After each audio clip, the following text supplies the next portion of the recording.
In a week that saw the nation breathe a sigh of relief when justice was served in the Derek Chauvin trial, and with President Biden's calm stewardship boosting his approval ratings to almost 60%, it's important to look at the political forces that got us here and where they might take us. Things are looking up after a lot of drama, but getting along takes vision, work, and strategy, especially with midterms already on the horizon. That's why this week Politico is thrilled to welcome reporter, author, and political maven Jonathan Allen to discuss his new book, Lucky. It's an incredible in-depth look at the astounding rise of Joe Biden and Kamala Harris to the top of the Democratic pack and into the White House. If you check out the coverage at the start of 2020, it should be almost a surprise to everyone. So, why did it happen? Is Biden living up to expectations? Will the positive momentum keep coming? And how the heck are we going to get along? I'm excited for a different reason because I want to argue with you. We don't do arguing like that on the show, so it won't be arguing that in a just don't ask me in to an sing. Argumentative spirit way. But I'm interested so much in how you in what you and Amy Barnes write about in your new book, Lucky, how Joe Biden barely won the presidency. Why that title, by the way? Well, it really comes from our sources. Amy and I, when this is our third book, and all about politics. The first one about Hillary Clinton at the State Department, the second one about the 2016 campaign, and this one about the 2020 campaign. When we put these books together, what we do is we, talk to as many sources as we possibly can on all of the relevant campaigns, and sometimes including the candidates themselves and in both parties. And what our sources told us was there was really an incredible confluence of events that led, number one, to Biden winning the Democratic nomination, but also in this, supercharged environment last year with the disease really plaguing not only the nation's health but the economy. It really turned what could have been a negative for Biden into a positive, in that his tendency to say things off the cuff that are harmful to him, or to have a little trouble articulating himself well, is difficult in a campaign. But what he was able to do was essentially control his message by not being out on the campaign trail, while Donald Trump was in front of the cameras every day in the briefing room, really knocking himself in the knees or shooting himself in the foot. And so, that's something Anita Dunn, one of the senior advisors to Biden, told an associate, that COVID was the best thing that ever happened to Biden. And she didn't mean that the disease was, a good thing. But what she did mean was it allowed him to control that message that he has such difficulty controlling. The other thing is, so we had sources talking to us about this, including people on the Biden campaign, these sort of incredible set of events. But the other thing is, we think that the Democratic Party was lucky to eventually get to the place where they nominated the person who was most likely to beat Trump.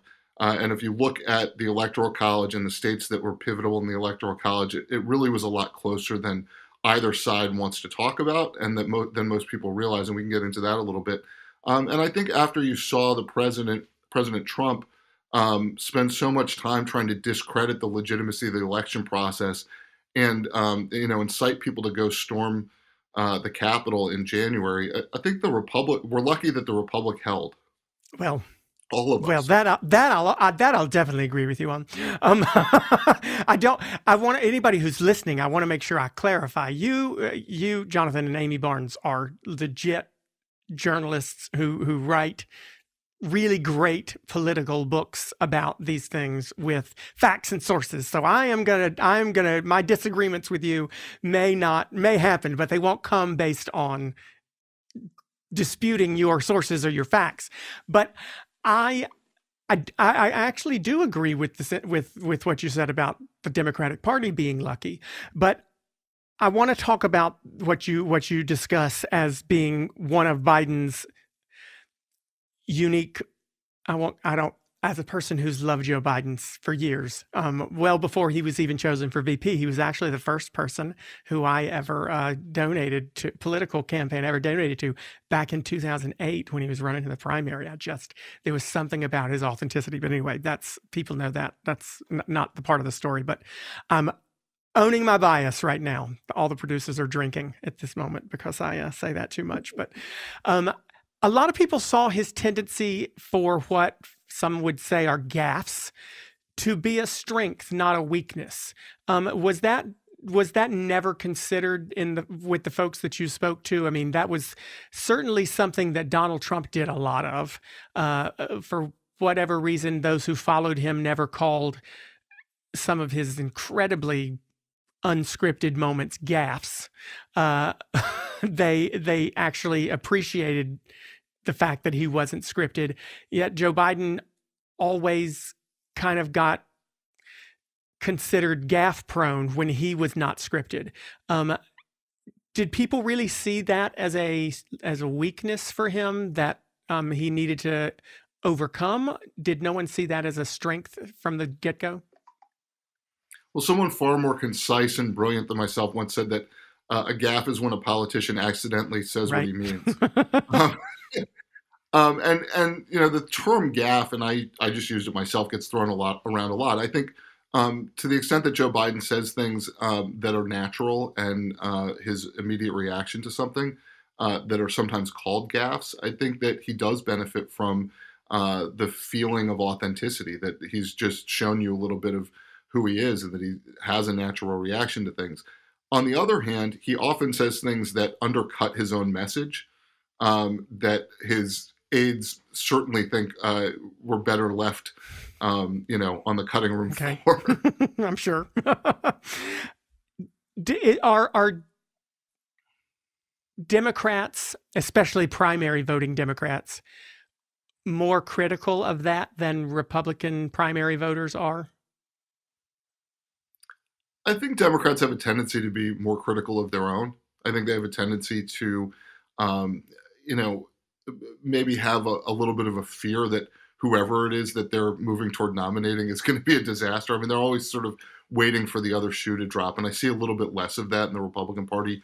Generally speaking, Republicans tend to be more confident that their nominees are going to, pull everything off. And so, it's a little bit of a difference in the psyche of the parties, but particularly after 2016, when Democrats felt like the rug came out from under them.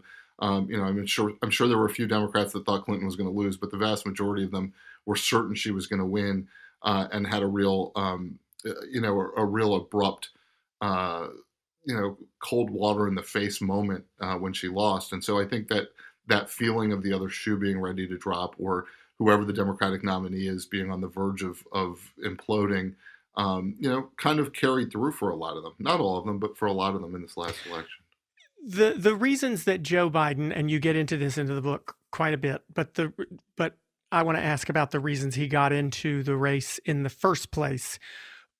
Were his motivations? Obviously, you can't know what anyone's true motivation is for anything, right? But certainly some candidate like Pete Buttigieg, folks might assume his motivation was being young and vibrant and sort of exciting because he was history making. Those things made his candidacy exciting for folks in Iowa.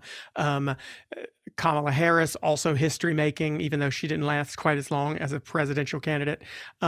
There's always something that someone has to think of as they're deciding to run. This is going to be what makes me different. This is going to be what makes me viable in a primary and a general, or a viable in a primary or a general. The reasons that Joe Biden decided to run in the first place, back in 2018 or 19, when he finally announced that he was going to run, were the reasons that he had for running, the reasons he felt he could win a primary and a general, did they end up being the reasons that he did win the primary and the general, or was it something else? It's a great question, Clay. I think some of them certainly were. I think Biden's understanding of his own coalition, his ability to appeal both to a broad spectrum of African Americans in terms of ideology and also to moderate whites was sort of dead on. I mean, that ended up being his coalition, and it ended up being crucial for him in terms of carrying, certainly South Carolina, the big pivotal moment in the primary, and then also carrying through on Super Tuesday. So I think, that for one thing was a place where he was absolutely right. I think he was also right that that not only the Democratic Party but the country wanted somebody who was not going to make them worry every 10 seconds about what he just tweeted. And he really carried that message through. And he carried through a message of competent governance, of character, and of compassion in ways that contrasted with Trump. And so I think I think that he had a good vision for what the country sort of wanted. I mean, it's hard to say that we live in very polarized times, so I don't want to make the country monolithic, but I think he had a very good sense of what he could deliver that was unique to the public, that the public wanted. And that's the most important ingredient in a campaign. Now, that said, I think he also struggled mightily to do the basic blocking and tackling of campaigning. He was not good on the stump in Iowa and New Hampshire, where he came in 4th and 5th. He wasn't able to raise money. He wasn't able, for a 2-term vice president, he really wasn't able to get the kind of support from insiders that would clear the field for him. And I think part of the story of him winning the nomination was essentially a process of elimination among Democrats. You saw different candidates rise and fall. Kamala Harris had a rise moment. Pete Buttigieg had a rise moment. Elizabeth Warren had a rise moment. Everybody between Sanders and Biden who rose up got pulled down by everyone else in the middle, between those two sort of ideological poles. And I think if, with a less crowded race, it might have been a little more difficult for Biden. But, in the end, I think he had some sort of key ideas at the beginning that did carry through. He did miserably, obviously, in Iowa and New Hampshire, and he lost to people who never were able to maintain that momentum. I mean, Pete Buttigieg did incredibly well in Iowa and then damn near disappeared in the polling of the following 2 states. But Clay, it's interesting what you just said, because it points to what I was just talking about those people in the middle pulling each other down. So Buttigieg wins Iowa. He goes to New Hampshire, and Amy Klobuchar kind of knocks him out on a debate stage. And we talk about this in the book. We kind of go into the back scenes of what's going on with these 2 candidates. But she basically says, we've already got a president who had no experience. Why would we want another one? And he's just kind of left reeling, right? And Klobuchar ends up getting something like 18% in New Hampshire, and Buttigieg only loses to Sanders by a couple points. So it's Sanders first, Buttigieg right behind him, and Klobuchar in third, doing much better than anyone had expected her to do at that point. And what it does is it knocks Pete off the trajectory to potentially get a springboard and win. I mean, if he wins Iowa and wins New Hampshire, he's suddenly the it candidate for the media, and that just doesn't happen. There was. I mean, I'm grinning here as you say that, because I was publicly supporting Biden myself. I'm owning it so much more today than I normally do. I'm being incredibly effusive with my own opinion here, but I was very supportive of Biden until New Hampshire, and I switched my allegiance after New Hampshire to Amy Klobuchar myself, not because I didn't still love Biden, but because I personally agreed with everything she said. And as a Democrat from the South, and I want to come back to that in just a second, as a Democrat from the South, I recognized that in my home state, there were candidates on my party side, the Democrat side, who I believed strongly could be successful in a Georgia or a North Carolina or a, moderate bluish, reddish, red, blue, purplish state. And there were candidates who could not. And my fear openly was that, I want Joe Biden to be the nominee, but if he can't be, it's got to be Amy Klobuchar, because Pete Buttigieg has certainly presented a very moderate platform, but he had this lack of experience. He looked like he was 15, and he just, were there people who voted? I mean, is it fair to say so much that Amy Klobuchar took away votes from Pete Buttigieg? Or is it possible that they weren't necessarily really there in places outside of Iowa? Do you think that her bump in the polls went from Pete Buttigieg going to her, or they were just people who probably weren't going to vote for him at all anyway, but they didn't know where else they were going to go, and she gave him a home? It's hard to know, exactly how many people went from one candidate to another. I think Klobuchar's relative success in New Hampshire, the extra votes that she got, came from several of the candidates, but I do think that Pete Buttigieg was one of them. He was soaring heading into that New Hampshire week, and he was doing well in New Hampshire polling, and and she kind of came out of nowhere and rose up. I think it took a little bit out of him. I think she took some from Biden. I think she took some from Elizabeth Warren. And that's the case. I mean, look, you're talking about a party primary. A lot of these candidates are, relatively attractive to a broad swath of Democratic voters. I mean, the differences in their values are pretty small, and we're seeing that right now in the early days of the Biden presidency. His party is unified behind him right now. But that's kind of the case that was the case, arguably, with every primary that we've been through. I mean, politics having only done one, I think I'm an expert, but I'm not. But damn it, there's nothing harder than a primary. I would have been happy to run my general campaign all year, but the 3 months that I spent in the primary were by far the hardest, because you're trying to differentiate yourself not by policy, but by personality, and or it's so personal, and wasn't so. I don't want to get too far into the weeds with the primary itself, but I want to ask how much that had a hand in Joe Biden's victory in South Carolina, because a lot of credit has been given, obviously, and should be given to the black vote in South Carolina, which obviously put him over the top. But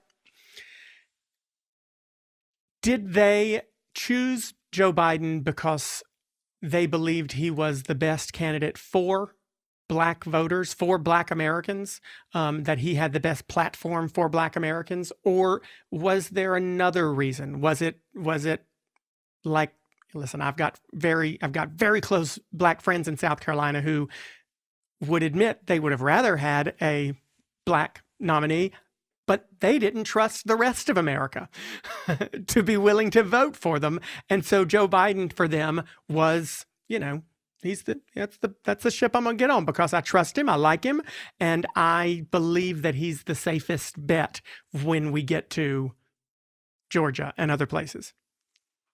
Yeah, I mean, I spoke to black voters in several of the states, and also, sort of a wide variety in terms of, average voter to political official. And I think that obviously you can't encapsulate, everyone in an entire race, how they voted into one idea. But I do think what you're getting at is right, that there were a lot of black voters who looked at Joe Biden as the one who could beat Trump. And that's what mattered most. And that the interests of the black community writ large were to get rid of Trump, right, more than anything else. And so it didn't matter that, Biden might not be where they are on police reform, or they might not be where they are on, or were on school busing 40 years ago. But in fact, that wasn't a detriment. It was something that was helpful, because they looked at him as somebody who could compete with Trump for the votes of moderate white.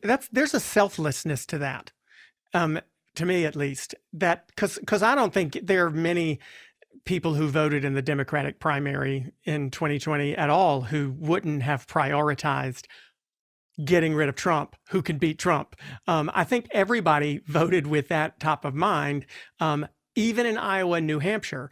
But to me, there's a selflessness about the black vote in South Carolina, North Carolina, a lot of the southern states where that demographic voted pretty strongly for Joe Biden, because they didn't necessarily vote just their own interests. They voted the interests of others in ways that one might argue that Democrats in Iowa and New Hampshire didn't necessarily do.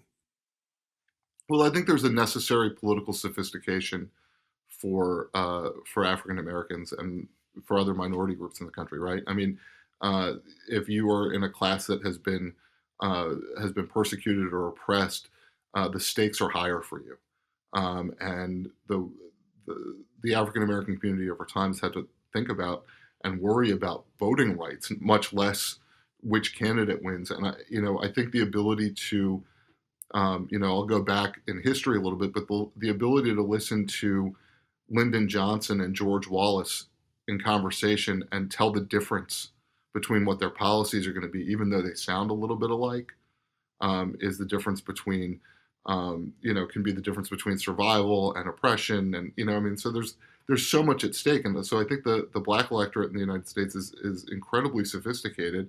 And part of that, at least in Democratic primaries in the modern era, is essentially voting as a block, figuring out which candidate is best for the black community, whatever its priority is in that election, and going forward with it. And in 2008, it was Barack Obama. And by 2020, it's Joe Biden who was picked, and people forget this, he was picked to balance Barack Obama's ticket. He was picked because he wasn't going to harm the Obama ticket, and he might be appealing to moderate whites that the Obama folks wanted to make sure were on board.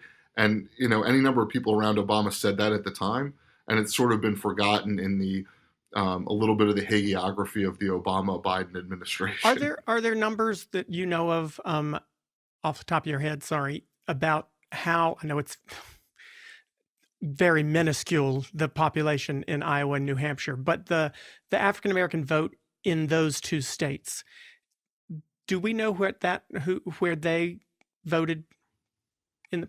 I don't have anything off the top of my head on that, but to your point, it is a very small population. I believe it's a little higher in Iowa than it is in New Hampshire, but I mean, you're talking about, very few. Single digits. I was just curious because sometimes I wonder if there's also a regional perception too. Again, I'm acting as if though I know everything, but I don't. No, but it's a good point that you make. I mean, there are differences in voting behavior and political interests of various African American communities. I mean, for years, and we write about this in the book a little bit, to get into the South Carolina primary and Jim Clyburn and how much power he has in the Congressional Black Caucus, and as a result of that, how much influence he has in the Democratic presidential primaries. But there is a difference between, there was sort of an older generation of black leadership from northern cities, Charlie Rangel in New York and John Conyers in Detroit, and folks like that, versus what you saw in the 1990s round of redistricting that Newt Gingrich pushed. You ended up with a whole new crop of black members from the South for the first time, because in states where there had not been black representation, what Gingrich did was pack all of the African American voters into single districts to make more Republican districts and more black districts, but fewer Democratic districts.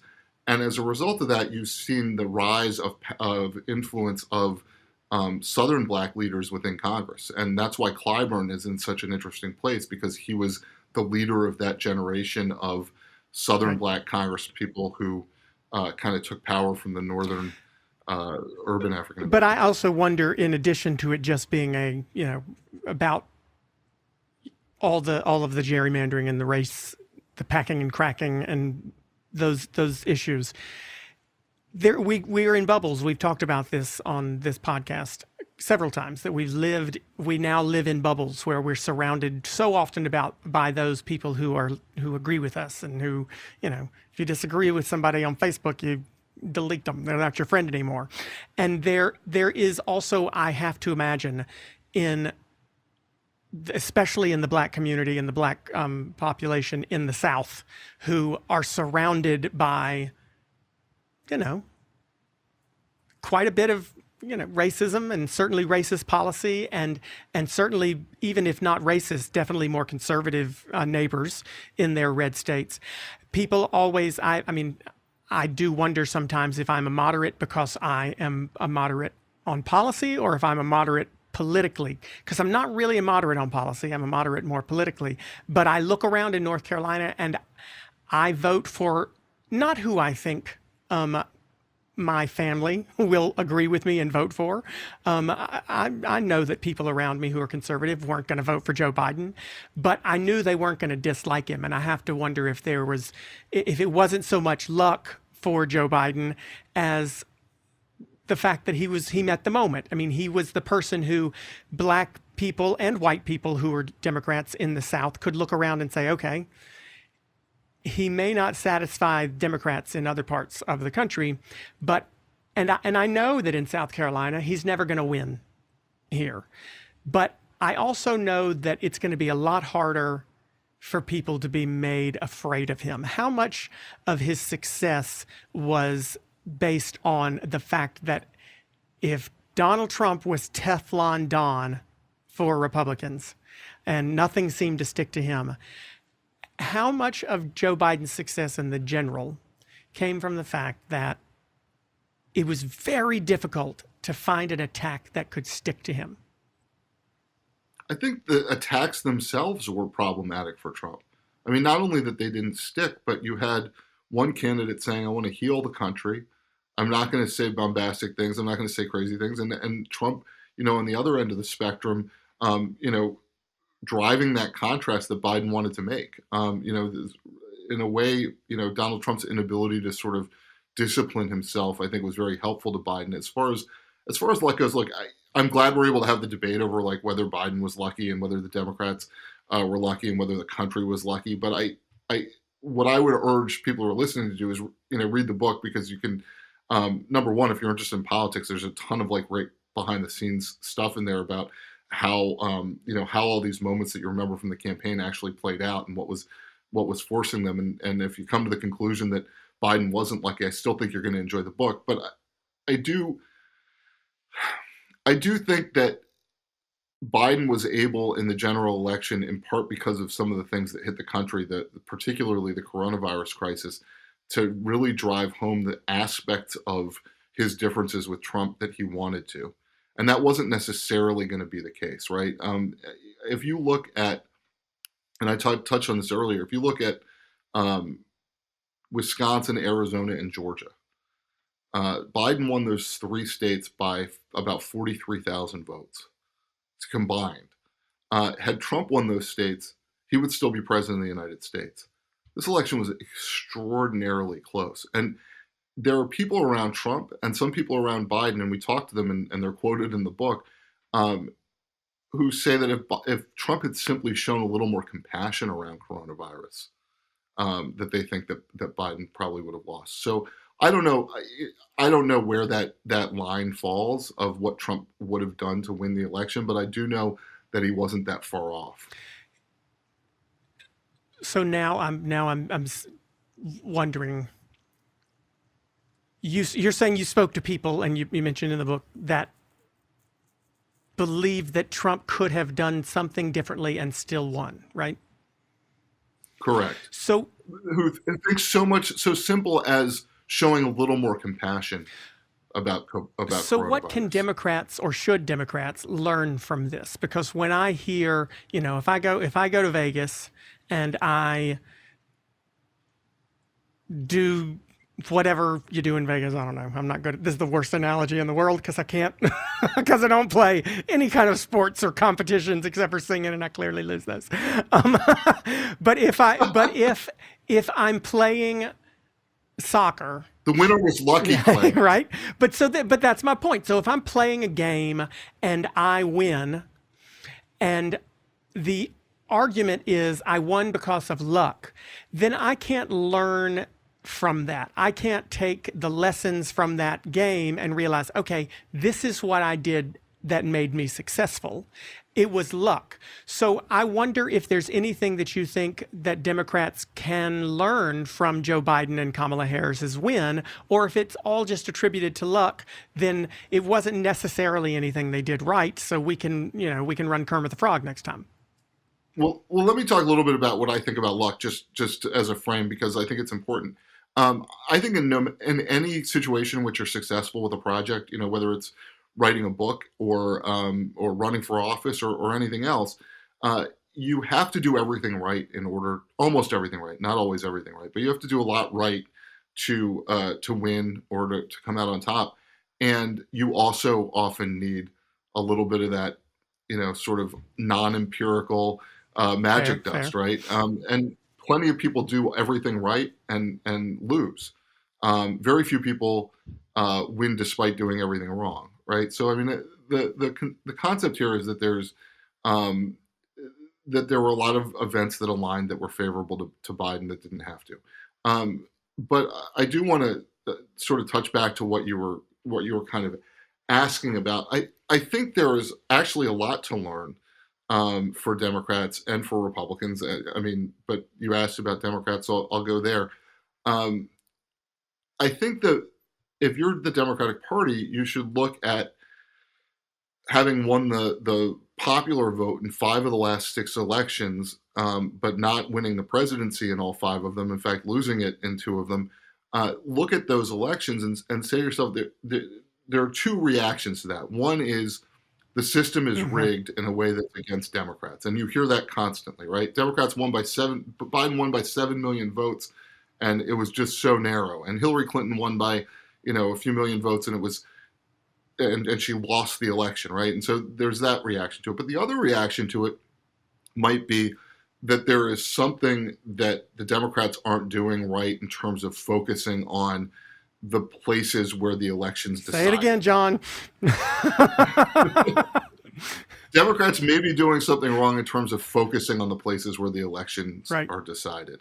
And it's the system that we have, and it's the system that we're going to continue to have, without a constitutional amendment or without enough states voting to change the way that they do their electors. And so as long as those are the rules, the Democratic Party is best served by figuring out how to win under those rules rather than complaining that the rules. Okay, now we're being friends. I'm feeling it. I totally agree. I appreciate I totally agree with that. No, I mean, obviously I didn't dislike it, but I also appreciate what you said about luck, because not that I subscribe to this philosophy, her philosophies all the time, but Oprah's very well known for saying there is no luck. There's success is preparation meeting opportunity, right? And so I think that's what you're describing luck as then in this book, which was not just magical forces that allowed him to win, but a good strategy and message and other things falling into place. Yeah, absolutely. And the one sort of thing I would add to that is that some of those things that fell into place were very much out of his control. So not just preparation and opportunity, but also some breaks going your way. And you can describe it as God or fate. And by the way, Biden talks about both of those things all the time. And we quote him in the book repeatedly talking about luck, and people around him talking about luck. This is somebody who has like a belief, what does he say? He's always saying, good Lord willing and the creek don't rise.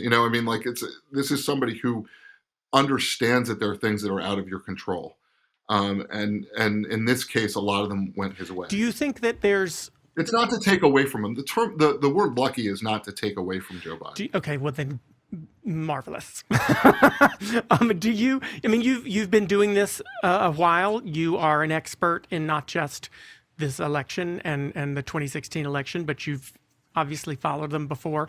Is there a president or a campaign, a presidential campaign in the past however many years you've been paying attention, where you think that the person won in spite of having bad luck? Would you say that there's someone who didn't win based on luck in some way?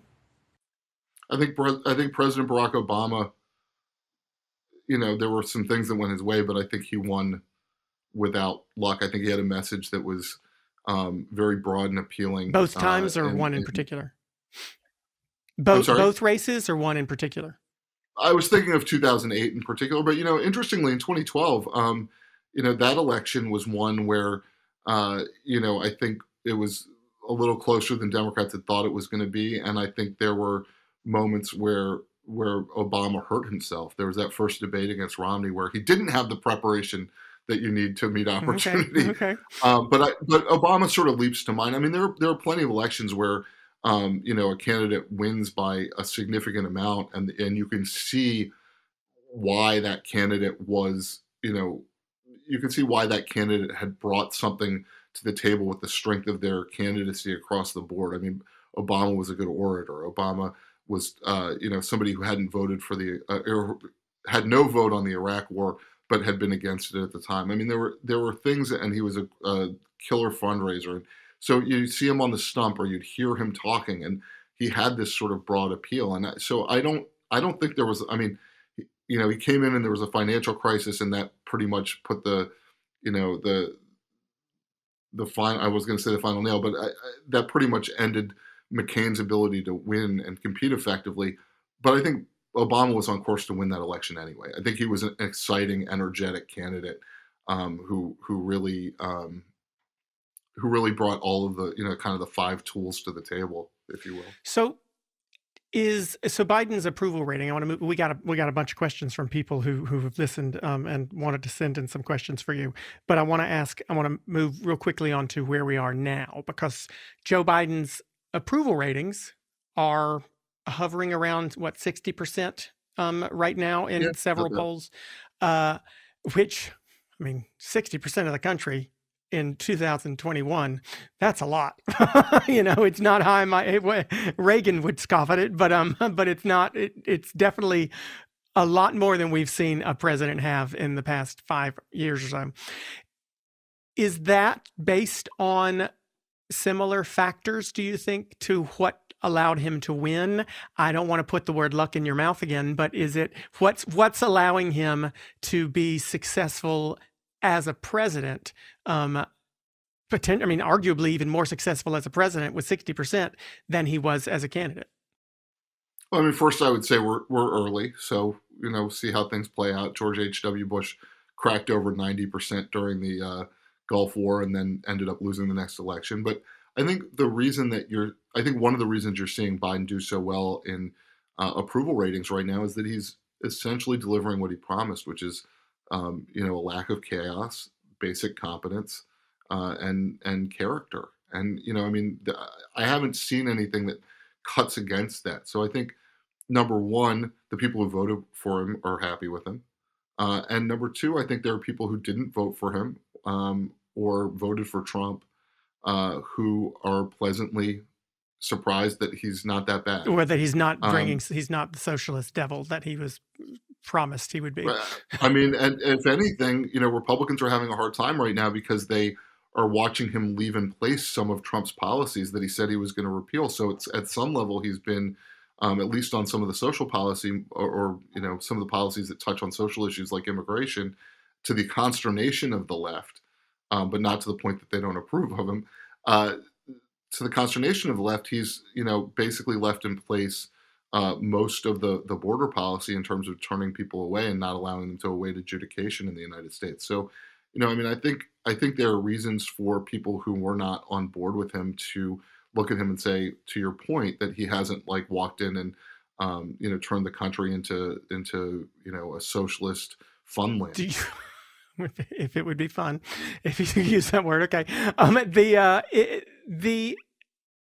There are a whole bunch of folks that I see on the news and read in the paper who have tried to make the argument that Joe Biden has actually turned out to be one of the more progressive presidents, more so perhaps than even President Obama, certainly more so than Bill Clinton, the most progressive perhaps since LBJ. Is that true? And if so, why is the left still upset with him on things? Well, I think they're a little upset, but they're largely quietly upset, right? He's not facing, any real dissent on the left, even when people disagree with him. They're not vocal about it. The Democrats are very still unified against Trump, and they are very worried about hurting their own side. They're solidly behind him. As far as like who's more progressive, I always think that's a difficult sort of thing to gauge. He comes in, he said he was going to do a COVID relief bill. He did a $1.9 trillion COVID relief bill. It had some things in it that were progressive priorities. It didn't have others. The parliamentarian knocked out the $15 minimum wage. You didn't see, Biden, throwing things across the Oval Office about that. Could have been politically damaging to him. But he did some progressive things in that law. And the other ones that he has proposed will, have some progressive things in them. There's hundreds of billions of dollars that he wants to put into affordable housing, and he wants to change zoning. This is kind of, arcane, but he wants to change zoning laws or put pressure on localities to change their zoning laws so that you have more affordable housing in communities across the country. So he's doing some pretty progressive things. I think everybody is a little bit a product of their time. And Obama certainly got pressure from the left to do more early in his presidency, to ask for more money. He kind of settled on some tax cuts and some stimulus and, some direct aid stimulus.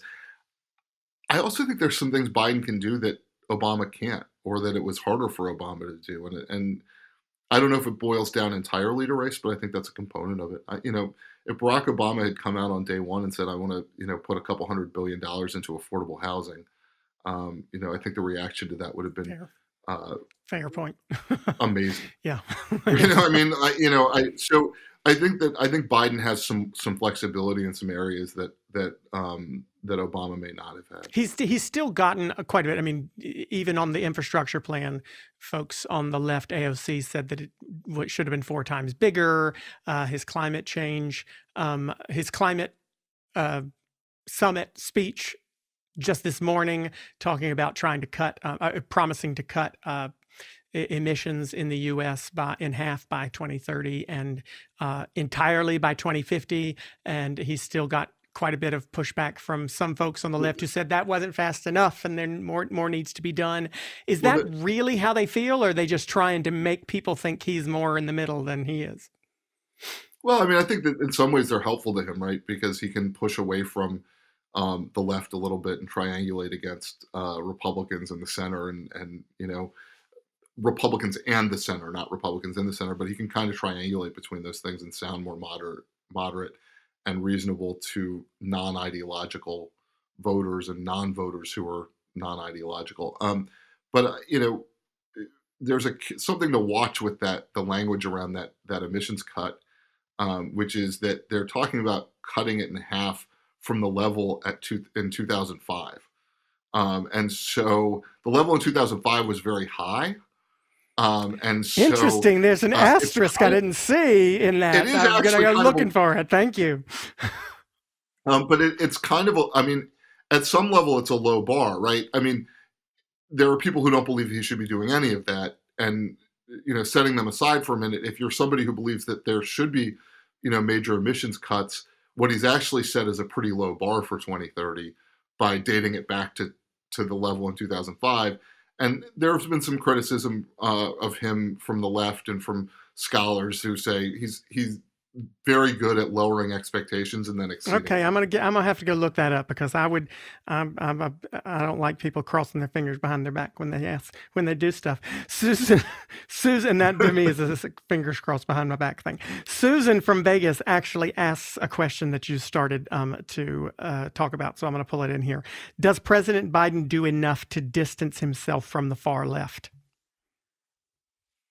Time will tell. We're going to see, we'll have a check on that at the midterm elections, right? We'll see who's animated and who's not and what they're animated about. And I think it's too early to tell how that's all going to play out. Typically, presidents lose seats in their first midterm election, lose seats in the House and Senate. If Democrats lose seats in the House and Senate, they're going to flip to the Republicans. So it'd be very very terrible for Joe Biden's agenda if he's not able to kind of reverse the historical norm and keep both chambers in the hands of Democrats. I do think that he picks his moments to distance himself from the left. And one of the things we write about in the book is, the issues around police reform, that Biden's own campaign advisors came to him. Some of his campaign advisors came to him and said, we want you, in the wake of the George Floyd shooting and the protests around that, we want you to apologize for the crime bill. We want you to say defund the police. And Biden's, reaction to that was to actually reiterate that he wanted to increase funding for local police. He went out and talked about the issue, and he showed compassion for activists who wanted police reform, and he showed some compassion for police officers. And some people didn't like that sort of both sidesism, but he very much pushed back against people in his own campaign who wanted him to go further left.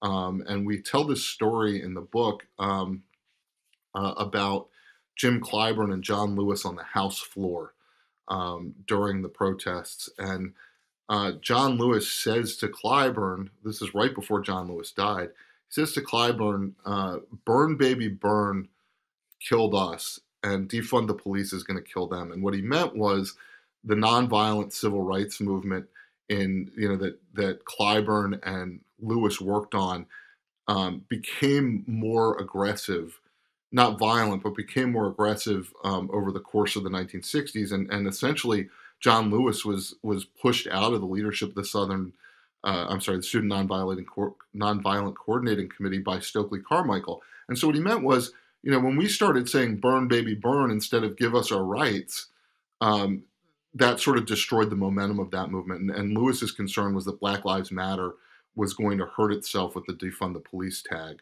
and basically thwart its own goals. And so when Biden talks to Black elected officials, if he goes to talk to Clyburn tells him that, or John Lewis would tell him that.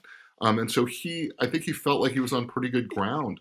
Isn't there's something interesting about that to me, because it speaks to the wisdom of some of the folks who have, learned from history, right? And we have for whatever reason right now, such a tendency in at least our media society to really want to push older folks out. And so Aaron from Charlotte asks, Biden overcame great odds. What do you think has been driving him to push on despite his age? That's his question. I'm gonna let you answer it however you want to, but I'm gonna ask you if you think age helped him in this situation, in his campaign, and his ability to have success thus far as a president. Has age been a benefit to him? I'm going to use a sports ball metaphor.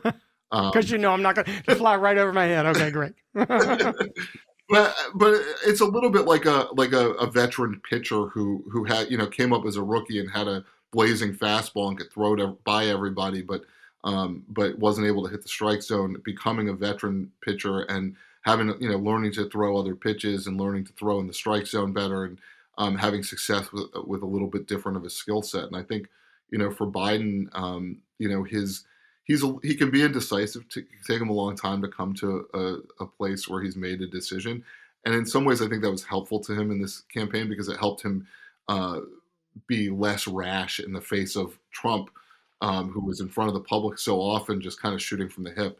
As far as what motivates him, I mean, this is a guy who grew up as a stutterer and grew up to filibuster on the Senate floor. This is somebody who has overcome challenges in his life. This is somebody who's overcome tragedies in his life. This is somebody who has a tremendous belief and a tremendous optimism about his own endurance and his own. And you hear him talk about, it doesn't matter how many times you get knocked out, knocked down. It's how you get up. I think this is somebody who really has eternally believed in his ability to win the presidency and be good at it. He first ran for president in 1988. 1988 was a long. I didn't donate then, by the way. I did not donate then. And even before that, he thought about running in 1980, the year that Ted Kennedy primaried Jimmy Carter.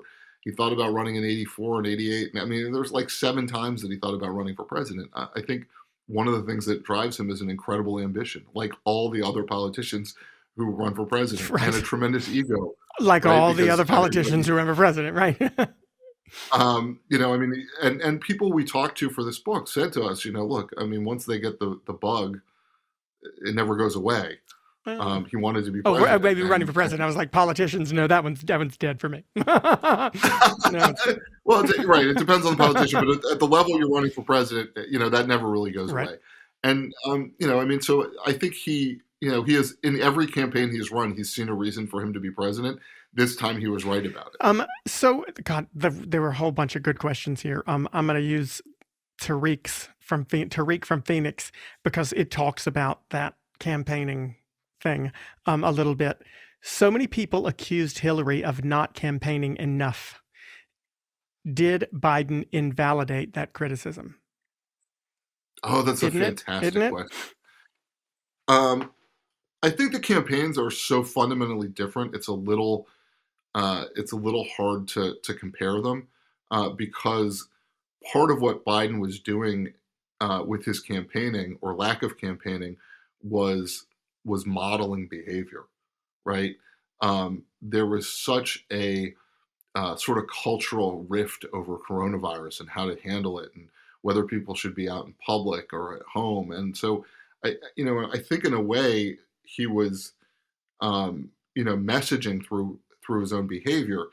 In addition to that, voters became suddenly very educated on how do I vote this time, right? Do you vote early? Do you vote early in person? Do you vote by mail?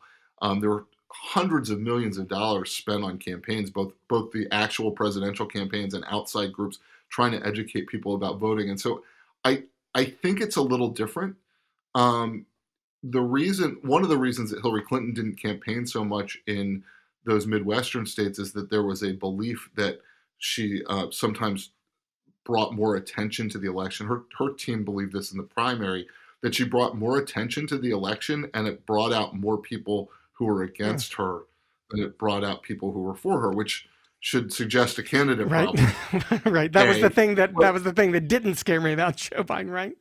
But B, it's presumably it's correctable. I think Biden was also careful about where he did campaign and how he campaigned, and trying to message with that, sitting in backyards with people. Mm-hmm.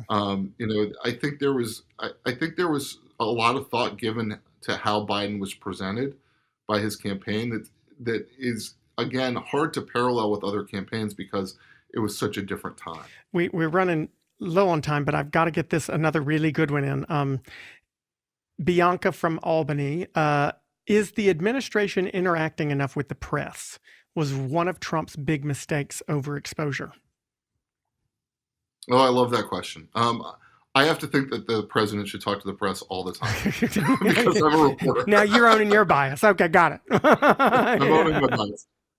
But yeah, I think Trump was overexposed to the press in that he said things that were contradictory within minutes of each other, and so.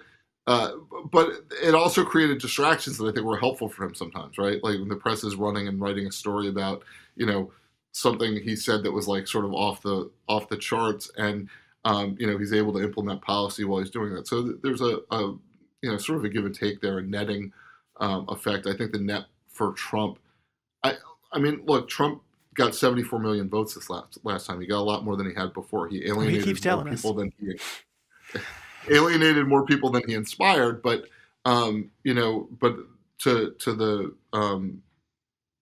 the point, and I'm sorry I forgot the name from Albany. To that point, like I do think that Trump was overexposed. I think also though that Biden could be more transparent. He could be more available.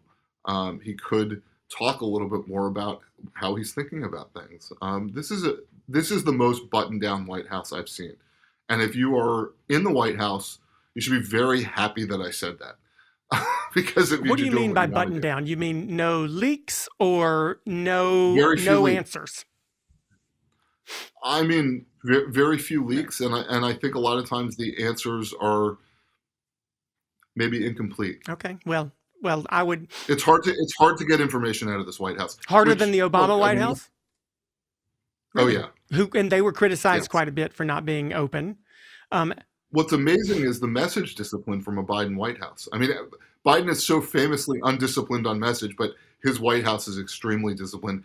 What I hear from people around the White House is that Ron Klain, the White House Chief of Staff, has been very attuned to that, to keeping message discipline and trying to assert order. I know zero about the White House because I've no experience there, but I would opine or guess people tend to respect folks, and if they like them, they protect them. And I wonder if there is a sense from those who work at the Biden White House that they have a loyalty to the president that perhaps those who worked in the Trump White House did not. And he maybe has made them believe that they're all in it together in ways that President Trump did not. Sometimes leaks, though, can actually be, loyalty is a funny thing.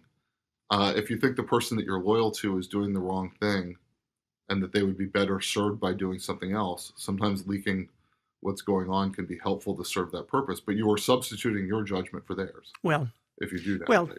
Jed Bartlett on The West Wing, he never had a leak, but that's because everybody loved him so much. One from me.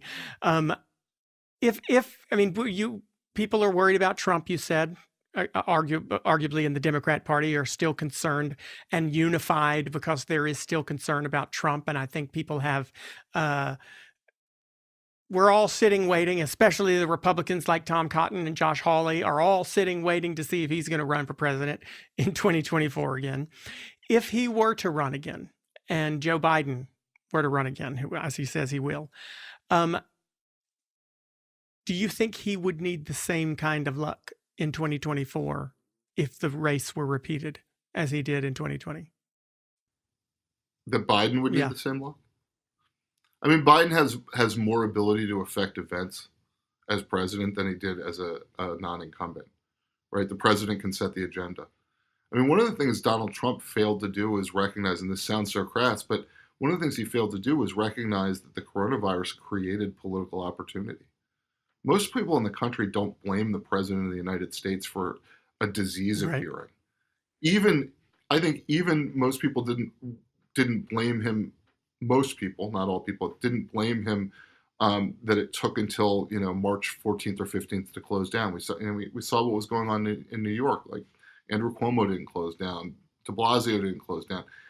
I think that people want to rally around the flag. I think they want to rally around the president when there's a crisis, whether you're talking about a terrorist attack or you're talking about a pandemic. And there was an incredible opportunity for Trump to show leadership, to show compassion and empathy, even in the days when it was hard to try to control the virus. And he failed to do that. He didn't see it as the way a veteran politician, somebody who'd been around the block a few times, would have seen it, which is, this is a real chance for me to unify the country. As governors across the country did, right? Last year in North Carolina, Roy Cooper won by more this time than he did the first time. Yeah. Huge comparatively, huge for North Carolina. Well, he won by bigger than he won 4 years prior, right? So it was a lot of governors used it to their benefit. You're right, which also selfishly I'll say is why for years I have argued with people who say, well, listen, but Donald Trump is a shrewd politician and he's got a plan and he's coordinating and they have credited him for years as being someone who's really got his finger on the pulse of what America's thinking and has really got a strategy behind him. And he's a master strategist. And I've always said, no. I worked with him. I know him. And he's not. He was just lucky. And so, like I said, to hear someone say Biden won because he was lucky, to me, rang a little bit like, ugh. And so when the producers and I were sitting down talking about this book, and I have it, and I started it, and I said, you know what?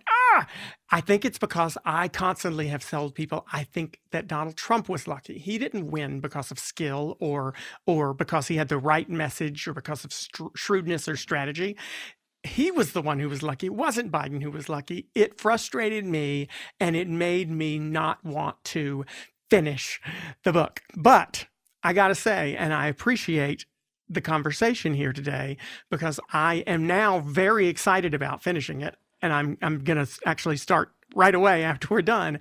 And they say there's no persuasion in politics. And I encourage people who are listening to do the same. Lucky, How Joe Biden Barely Won the Presidency. Jonathan Allen and Amy Parnes, and I think I said Barnes earlier, but it's Amy Parnes, and Jonathan Allen, because I appreciate and respect the way you frame it, not as, oh, he didn't do anything right, but as, you know, it does take a lot to fall into place to do that. And so God bless you. And I appreciate the fact that you were willing to, you know, let me argue and be a little stubborn at the beginning. But that's what we try to do here, because we've had people on who cannot convince me at the end, and we've had a few who can, and you're one of them. So I absolutely appreciate you sharing it and talking to us about it. I got to know, though, the biggest question that I have and we all have, and we can't find the right answer to yet, is how the heck are we going to get along? You know, it's amazing. I mean, the thing is about this country, we have so much in common. You know, we have so much in common. And we allow ourselves to be divided over kind of, it's not small things, but smaller than the things that unite us. I truly believe that. And, you know, I think that we are in a fragile place right now, because where we used to have debates over how, you know, whether we should have big government or small government, bigger or smaller, we now have debates over whether there should be a government at all, or whether we should have a republic. And it's, you know, I think this is a tough test for the country, but I really do believe that Americans have much more in common than their differences.